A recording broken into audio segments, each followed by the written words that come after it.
तो सभी लोगों को नमस्कार। तो आज क्लास में हम लोग पढ़ेंगे भारत की जलवायु को प्रभावित करने वाले कारक। लेकिन कल के में सूचना में हम डाले हुए थे कि हम पढ़ाएंगे कि भारत की वर्षा, लेकिन देखिए उसको थोड़ा हम कुछ दिनों बाद पढ़ा जाएगा। क्यों? क्योंकि एक से क्रम होता है, अगर वर्षा भी पढ़ाते कोई दिक्कत नहीं होता। और भारत की जलवायु काफ़ी लंबे दिन तक चलेगा, इस बात को आप ध्यान दीजिएगा, क्योंकि वीडियो छोटे बना रहे हैं, क्योंकि आप लोग पूरा वीडियो वॉच करके देखते नहीं हैं। तो वीडियो छोटे छोटे टुकड़ों में रहेगा भारत की जलवायु के बारे में, और एक क्रम होगा और एक लय होगा उसके साथ, ठीक है ना। तो आज की क्लास में हम देखते हैं कि भारत की जलवायु को प्रभावित कौन कौन कर सकते हैं। जैसे इसके पहले हम लोग पढ़े थे, भारत की जलवायु कैसी है? उष्णकटिबंधीय मानसूनी जलवायु है। उष्णकटिबंधीय जलवायु के बारे में अलग से पढ़ें और मानसूनी जलवायु के बारे में अलग से पढ़ें। यदि आप इस वीडियो को पहली बार देख रहे हो तो पीछे जाकर इसके पिछले वाला वीडियो आप लोग जरूर देखें, ठीक है ना। तो आज ये देखते हैं कि जलवायु को प्रभावित कौन कौन से कार्य कर सकते हैं। जैसे मान लीजिए अगर हम कहें कि आप पढ़ाई कर रहे हैं ना, तो पढ़ाई करते समय कौन कौन से कारक आपको डिस्टर्ब करते हैं। देखिए, परेशान करना एक अलग बात ही है, और प्रभावित मतलब ये भी होता है कि पढ़ाई को कौन बढ़ा देता है। जैसे मान लीजिए आप पढ़ रहे हो तो कौन से ऐसे साधन हैं, बाह्य कारक हैं, जो पढ़ाई में रुकावट करते हैं। और ये भी हो सकता है कि जो पढ़ाई में ऐसे कौन से कारक है जिनका योगदान होता है। प्रभावित दो तरीके से होता है, एक अच्छा होता है, एक बुरा होता है। उसी तरह भारत की जलवायु को प्रभावित करने वाले कारक भी होते हैं। तो कारक कौन कौन से? मुख्य रूप से 3 कारक ही हैं। भारत की जलवायु को प्रभावित करने वाले मुख्य रूप से 3 कारक ही हैं। जिसमें बात करें तो मुख्य कारक के रूप में एक अक्षांश होगा, दूसरा देशांतर, तीसरा वायुदाब एवं पवनें। देखिए, ये प्रभावित करने वाले मुख्य 3 कारक हैं। कौन कौन? अक्षांश, दूसरा क्या? ऊंचाई, तीसरा वायुदाब एवं पवनें। इन तीनों के अतिरिक्त और भी कारक हैं। इन तीनों के अतिरिक्त और भी कारक हैं जो भारत की जलवायु को प्रभावित करते हैं। बात समझ में आई? तो पहले नंबर तो हम शुरू करेंगे अक्षांश से, कि कैसे अक्षांश भारत की जलवायु को प्रभावित करता है। देखिए, मेरे साथ आप लोग बने रहिए, वादा करिए क्वेश्चन गलत नहीं होंगे। आपके दिमाग में बहुत से सारे क्वेश्चन चल रहे होंगे कि यहाँ से ये क्या पढ़ाई हो रहा है, ये क्या हो रहा है, वो क्या हो रहा है। तो आप मेरे साथ चलिए, समझ में आएगा। बात समझ में आ रही है ना? तो आइए देखते हैं कि अक्षांश रेखा भारत की जलवायु को कैसे प्रभावित करता है, ठीक है ना। देखिए, किसी स्थान पर सूर्य की सीधी किरणें जलवायु पर बहुत प्रभावित करती हैं। अभी समझा जाएगा इसको। जैसे जैसे अक्षांश बढ़ते हैं वैसे औसत तापमान ठंडा होता जाता है। इसके विपरीत जैसे जैसे अक्षांश घटते हैं औसत तापमान बढ़ता जाता है। इस चीज़ को ध्यान दीजिएगा, इस लाइन को। कब घटता है, कब बढ़ता है? औसत तापमान ठंडा होता जाता है। कब? जैसे जैसे अक्षांश बढ़ते जाते हैं, ठीक। और जैसे जैसे अक्षांश घटते जाते हैं वैसे वैसे उसका तापमान बढ़ता जाता है। थोड़ा समझेंगे बात को, क्योंकि ये होता है अक्षांश। आप जान रहे होंगे, ये होती है अक्षांश रेखाएं।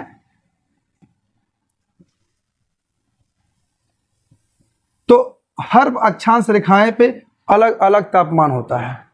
ये एक दिन नहीं होता है, ये वर्ष भर ऐसे होते हैं, ठीक है ना। यहाँ पे कुछ और तापमान होगा, यहाँ पे कुछ और तापमान होगा।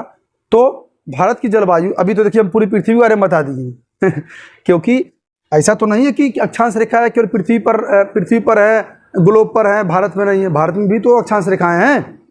तो भारत में जो अक्षांश रेखाएं हैं, हर अक्षांश रेखाओं पे हर जगह तापमान, आर्द्रता, है ना, वर्षा सभी अलग अलग होती हैं। तो भारत की जलवायु को प्रभावित करने वाले कारक अक्षांश एक बहुत ही अहम भूमिका निभाती है। उसके बाद थोड़ा सा देखेंगे। देखिए, प्रभावित करने के कारक और भी हैं। हम अक्षांश के बाद हिमालय पर्वत भी तो है। अभी इसके अन्य तथ्य भी हम बताएंगे, और ऊंचाई के बारे में भी बताया जाएगा, वायुदाब के बारे में भी बताया जाएगा। लेकिन आप बताइए, भारत की जलवायु को हिमालय भी प्रभावित करता है कैसे? देखिए, दुनिया भर में जितने भी देश हैं दुनिया में जितने भी देश हैं, जलवायु को बताता है कर्क रेखा।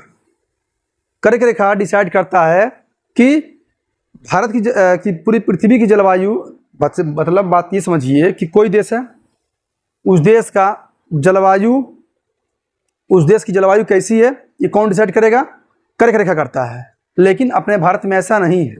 भारत की जलवायु डिसाइड कौन करता है? हिमालय पर्वत करता है। बात समझ में आई? क्योंकि इसके पहले हमने बताया था, क्योंकि जब बता रहे थे हम कि भारत एक मानसूनी जलवायु है, उसमें दो पक्ष बताए थे, एक उत्तर पूर्वी मानसून, दूसरा दक्षिण पश्चिमी मानसून। उत्तर पूर्वी मानसून साइबेरिया पूर्वी रूस से आते हुई क्या होती है? शीतल हवाएं, ठंड हवाएं, जो भारत में प्रवेश नहीं कर पाती है। क्यों? क्योंकि हिमालय पर्वत उनको रोक देता है। इधर से दक्षिण पश्चिमी मानसून जब जाता है तो हिमालय से टकरा कर फिर वापस ये लौट जाता है। यानी कि इस तरीके से हमने बताया था पिछले क्लासों में भारत एक मानसूनी जलवायु कैसे है। तो अन्य देशों की तुलना की बात करें, मतलब पूरी पृथ्वी पर जितने देश हैं उन सभी देशों की बात करें तो जलवायु कैसी रहेगी कौन डिसाइड करता है? कर्क रेखा। लेकिन अपने भारत में ऐसा नहीं पाया जाता है। हिमालय पर्वत डिसाइड करता है कि भारत की जलवायु कैसी है। ठीक है ना? तो आइए थोड़ा सा पढ़ते हैं। लिखा गया है कि कर्क रेखा तय करती है, मतलब पूरी दुनिया का तय करता है कि जलवायु कैसा है। मैंने यहाँ नहीं लिखा, लेकिन आप समझ लीजिए हिमालय पर्वत तो अपने देश के बारे में बात हो रही है। कर्क रेखा तय करता है कि पूरे मतलब पृथ्वी पर जितने देश हैं उनकी जलवायु कैसी है पूरी दुनिया में। लिखे ना, कर्क रेखा तय करती है पूरी दुनिया में कि भारत की वहाँ की जलवायु कैसी है। फिर से बता दें, कर्क रेखा तय करती है पूरी दुनिया में कि वहाँ की जलवायु कैसी है, लेकिन भारत की जलवायु को हिमालय तय करता है। तो ने प्रभावित की ना, जलवायु को प्रभावित किया हिमालय पर्वत। उसके बाद बात करेंगे हम लोग जल स्थल वितरण और समुद्र तट से दूरी। इन दोनों को हम एक में लेने की कोशिश की है। क्यों? क्योंकि देखिए जो स्थान समुद्र तट से जितने नजदीक होंगे वहां पे ताप परिवर्तन बहुत कम होगा। बात समझ में आ गई? फिर बता दें, जल स्थल वितरण या समुद्र तट से दूरी की यदि हम लोग बात करें कि जो स्थल समुद्र तट से जितनी दूरी पे होगी, जितनी नजदीक होगी, ये समुद्र तट से कोई क्षेत्र यदि नजदीक है तो वहां पे ताप परिवर्तन कम होगा, और जो स्थान समुद्र तट से दूर स्थित होगा वहां पे ताप परिवर्तन अधिक होता है। जैसा कि हमने बनाया हुआ है, आप देख सकते हैं। देखिए ताप परिवर्तन यहाँ अधिक होगा और यहाँ ताप परिवर्तन कम होगा।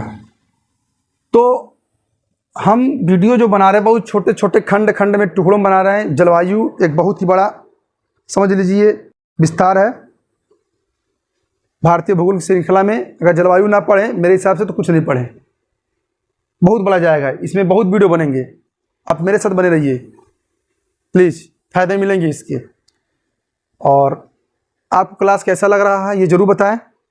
अपना तर्क वितर्क जो भी होते हैं, कमेंट बॉक्स आपके लिए सदैव खुले हुए हैं।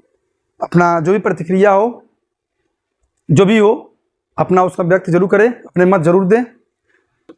क्लास कैसा लगा आज का? और कल मिलेंगे हम लोग इसी के अगले भाग में कि भारत की जलवायु को प्रभावित करने वाले कारक, हिमालय पर्वत, जल स्थल वितरण, समुद्र तट से दूरी, एक आध दो टॉपिक्स और होंगे। उसके बाद हम लोग ऊंचाई की बात करेंगे, वायुदाब और पौने की बात करेंगे।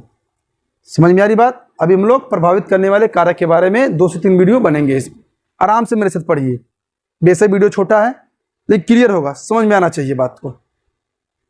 अगर मेरे साथ बेशक बने हुए हैं शुरू से तो आपको समझ में आ रहे होंगे। तो बस आज इतना ही, तब तक के लिए नमस्कार।